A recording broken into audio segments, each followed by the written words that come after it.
Something that I am passionate about when it comes to Christianity is something known as apologetics. Apologetics is a English term that comes from a Greek term that means basically to defend. And so it's been used to mean to give a defense for a particular position. And so in the case of Christian apologetics, it is the defense of the Christian faith. I've kind of already done that to some extent, but I haven't really dedicated a series of videos to it. And so that is what I would like to do with this video being the introduction. Now, in order to start this introduction, I would like to go to the biblical text. In fact, a text that uses the Greek term that I referred to earlier. And we will be looking at 1 Peter chapter 3, verses 13 through 17.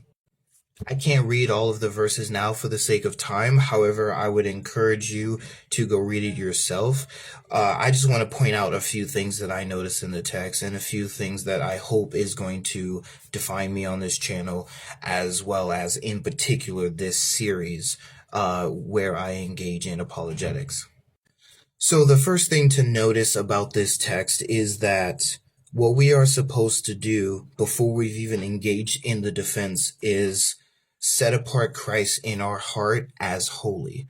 And I think that that is fundamental to apologetics, is that we honor Christ, and our goal is to honor Christ by doing this. Another thing to note is that we should be ready to give a defense for the hope that is within us. And so that is the apologetics part. However, how we're supposed to do that is also indicated to us, and we are told to do so with gentleness and respect. And that is very, very significant. Gentleness, respect, and good conscience. That is fundamental to engaging in apologetics. And the reason is twofold according to the text. We are told that if we are slandered for good behavior, then those who slander us will in Christ be put to shame. And the second reason is because it is better to suffer for doing good than it is to suffer for doing evil.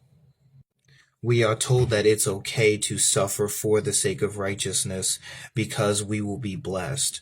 We do not have to fear these kinds of things, and ultimately they do not have to trouble us. And so if you engage in apologetics, or even just the Christian life in general, there will be slander, there will be trials and tribulations, but we do not have to worry about those. We're blessed, and we don't have to be afraid. So as mentioned, I would encourage you to go read the text, but there is a biblical foundation for apologetics, and there are more biblical passages that would indicate to us what it's for, how we do it, and what will happen if we do it. So if this kind of content interests you, I would encourage you to stick around. I got a lot more videos coming up and in the past that'll be interesting.